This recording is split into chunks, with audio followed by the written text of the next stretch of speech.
everybody? It's your boy 215 Pretty Boy coming at y'all with a quick video. First and foremost, I would like to say Happy New Year's to everybody.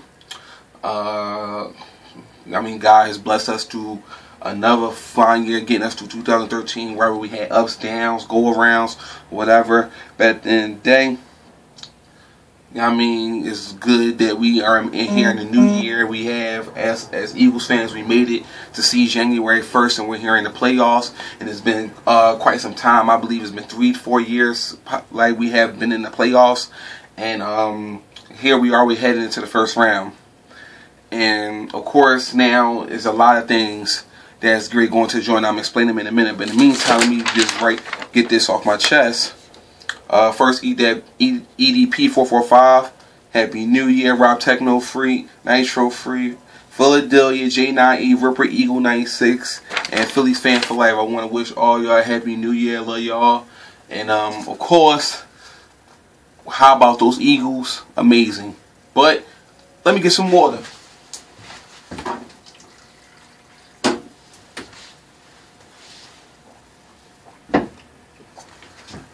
Alright, now, of course, we great going to something pretty live right here, because now this is where things get really, really interesting.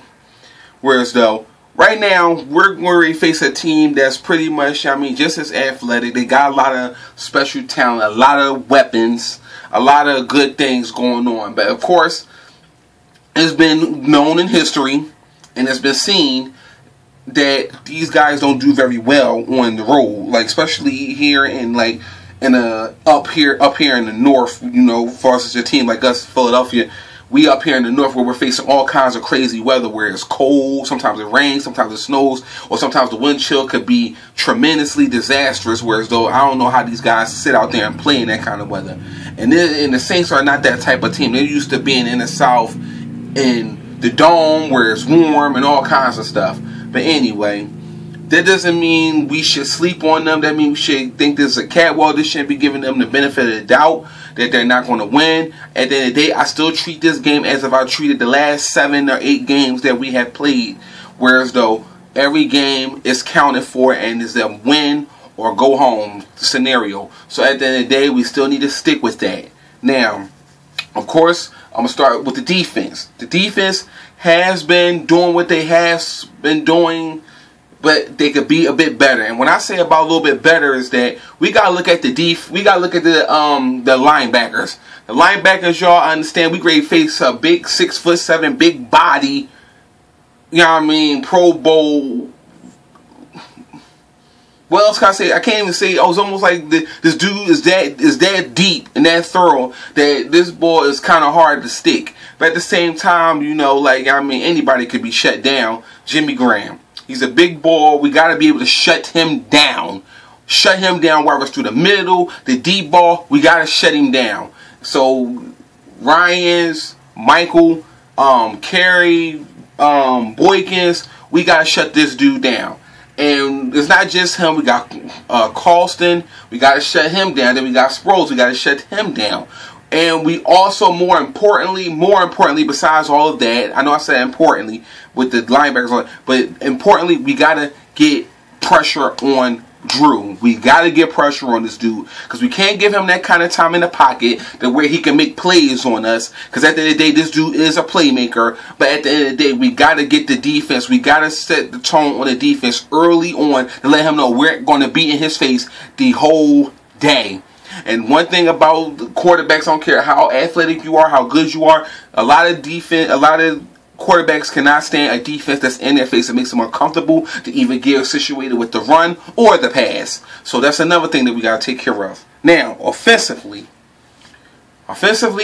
we have came out good. Sometimes we came out good, sometimes we didn't. But I'm going to tell you what we need to do with the offense this go around, especially with this team, because we're facing, of course, which was the defensive coach or defensive coordinator coach for the Cowboys, Rob Ryan.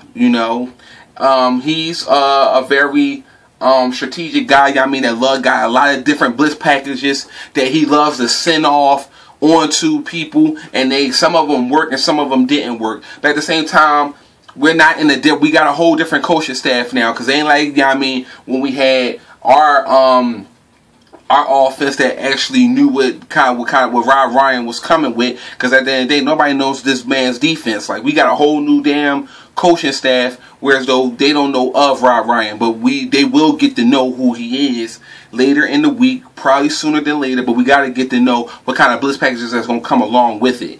So we have to get to it. Now, Foles, you got to be on point.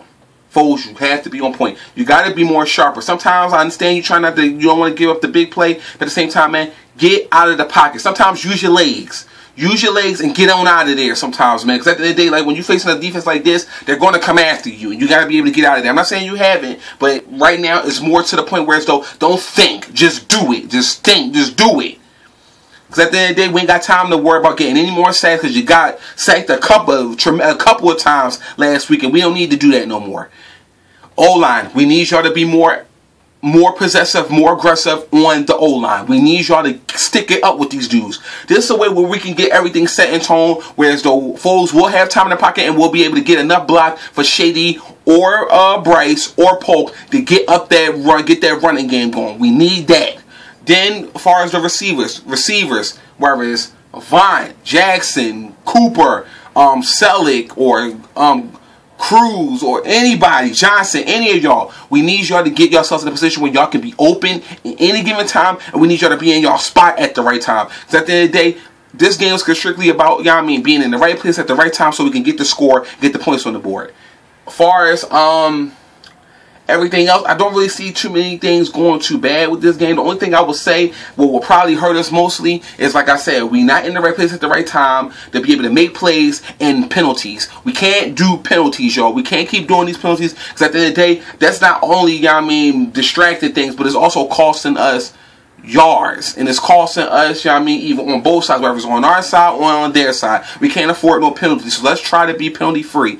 And my last thing that I want to mention, I would like to see things spicing up this playoffs. Like, I would like to see, I would like to see Vic involved into this playoffs. Because at the end of the day, even though some people may think I'm crazy, because I kind of agree with Rob Techno Freak, that, like, it would be nice to have him a part of the playoffs. Like, I mean, I don't care whether you want to use him as a runner, you want to use him as a decoy quarterback, you use him as this, then Foles can be a part of it. I just want to see him a part of it.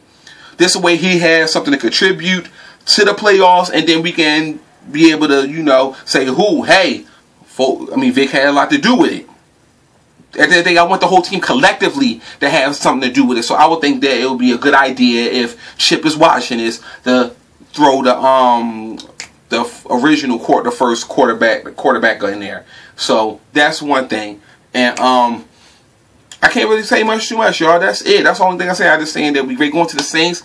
We great faces home. So, of course, the Philadelphia fans, as well as I am, we're going to be pumped. Unfortunately, I'm going to be here at work, but you will see the certain reactions of me, wherever I'm screaming, yelling, shouting, running all across this darn parking lot. I'm going to be tuned in. So, it's going to, we need the Philly fans to get real loud, because of course, I mean, like they say about the Saints in that dome, you get noise and they get inspired, but they don't know what Eagles fans is like. We can get just as loud, we can get just as crunk, we can get just as buck, we can get real crazy up around here, if you know what I'm saying. So at the end of the day, Phillies fans, we already know what we got to do. We got to turn up for our Philadelphia Eagles so we can get the win, and then we can go face Carolina.